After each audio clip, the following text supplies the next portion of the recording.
ចាសសូមជម្រាបសួរបងប្អូនអរគ្នានេះខ្ញុំសូមនិយាយអំពីអ្នកការដាក់ការឆ្នាំកល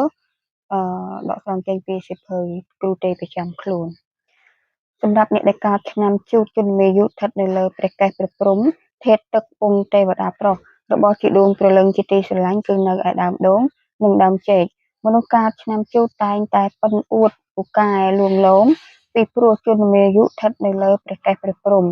និយាយស្ដីដាច់ខាតវិចារមិនសុភាពមានការគៀបសង្កត់មិនប្រយ័ត្ននឹងរងទុក្ខទោសថ្ងៃអាទិត្យជាមាត់និយាយប្រអួតអាងហួសពីការពិតបើក្នុងរឿងក្តីក្តាំងមានឋានៈខ្ពង់ខ្ពស់មានអ្នកស្រឡាញ់រាប់រក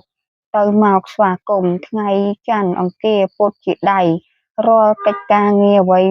ព្រមទទួលយកធ្វើប៉ុន្តែខ្វះភាពហ្មត់ចត់ចូលចិត្តធ្វើរបៀបមិនពេញចិត្តជើងមិនពេញដៃក្រឡិចក្រឡុចឯថ្ងៃសៅរ៍ជានិស្ស័យពេញចិត្តរៀនសូត្រឧស្សាហ៍ព្យាយាមមានចំណេះដឹងល្មមខ្លួនបានមានការយកចិត្តទុកដាក់ចេះក្រោនរំលឹកខ្លួនឯងអំណត់អត់ធន់ទោះនៅកន្លែងចិត្តកន្លែងឆ្ងាយក្នុងតំបន់មូលដ្ឋានណា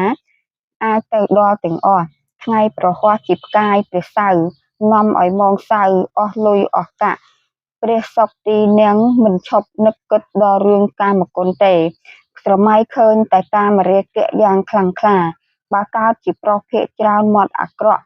ឃើញខ្មៅឃើញសកាលនៅពីក្មេងវិអ៊ុនសែនដាក់គេឈ្មោះអាប់អោនអាភ័ព្វក្រៃលែង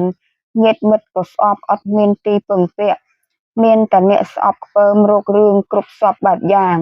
កាលបើធំឡើងកាលណាចិត្តក្លាហានអង្អាចមិនខ្លាចរឯងអ្នកណាវាសនាក៏ត្រចះត្រចង់ថ្កុំថ្កើងខ្លាចខ្លាចវាយនាយជួយថែមទៀតផង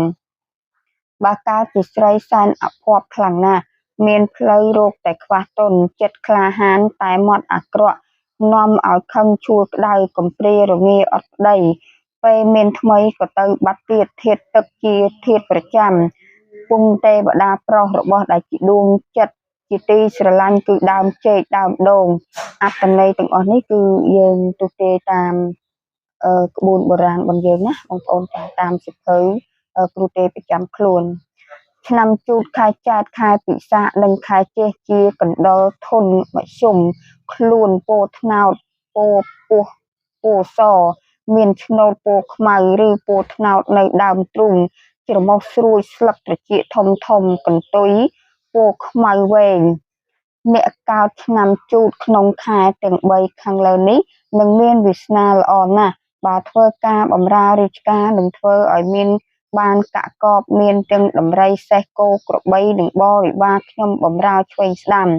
ហើយបើប្រកបមុខរបរលក់ដូរធ្វើជំនួញធ្វើស្រែចម្ការច្បារដំណាំឬក៏ធ្វើកិច្ចការងារអ្វីមួយនឹងបានសម្រេចព្រមប្រកបទាំងអស់ហើយនឹងមានមគ្គផលឯលុយកាក់នឹងហូរចូលមកយ៉ាងច្រើនអនេកបការបើអ្នកកាន់សិលធម៌អាក៏នឹងមានយសខ្ពង់ខ្ពស់ដល់កម្រិតជាគ្រូបាអាចារ្យជាព្រះចៅអធិការវត្តជាធាតុទឹកសមុទ្រនិងជាកណ្ដុរពំកែវហើយនឹងធ្វើដំណើរត្រាច់ចរទៅរឿយប៉ុន្តែក៏ចាត់ទុកថាជនមាយុល្អប្រសើរបំផុតហើយឆ្នាំជូតខែអាសាឍខែស្រាប់និងខែផុតបុត្រជាកណ្ដុរប្រែងតូចបើនឹងធ្វើស្រែចម្ការច្បារដំណាំឬការជំនួញជួញដូរក៏នឹងទទួលបានផលល្អល្មមគួរសមដែរ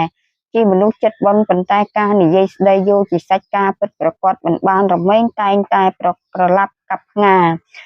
ទុកចិត្តមិនបានហើយត្រូវតែធ្វើដំណើរទៅរកស៊ីនៅតំបន់ភូមិស្រុកឆ្ងាយទៅល្អមានផ្លូវនឹងចិញ្ចឹមខ្លួនរស់ជាធាតុទឹកស្ទឹងហាមធ្វើដំណើរហាមធ្វើបម្រើរាជការពីព្រោះមានតែការអាប់អោនបាត់បង់កេរ្តិ៍ឈ្មោះនិងទទួលរងនៃការតិទៀននាំទោសដល់ខ្លួនគ្រប់ពេលវេលា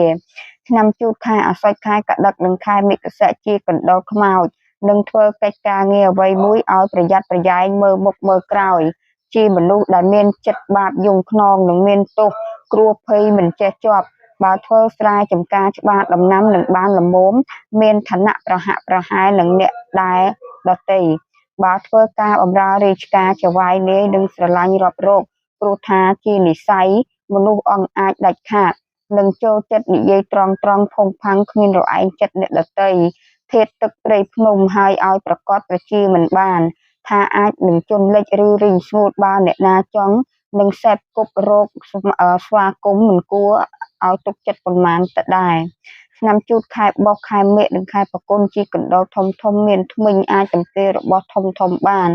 ខ្លួនពោថ្នោតខ្មៅឬប្រផេះរោមក្រើមរឹងឡើងត្រង់កន្ទុយមូលវែងហើយក្រាស់មនុស្សកើតឆ្នាំខែនេះចាត់ទុកថាមានបុណ្យកុសលនាំឲ្យមានសេចក្តីសុខបើធ្វើការបម្រើរាជការល្អនិងមានមុខតំណែងនីតិខ្ពស់បានទៅរស់នៅឯបរទេសឬកន្លែងណាមួយដែលកាន់តែល្អប្រសើរបំផុតបើធ្វើស្រែចម្ការច្បារដំណាំឬធ្វើជំនួញជួញដូរនឹងមានមាសប្រាក់កម្រៃបាន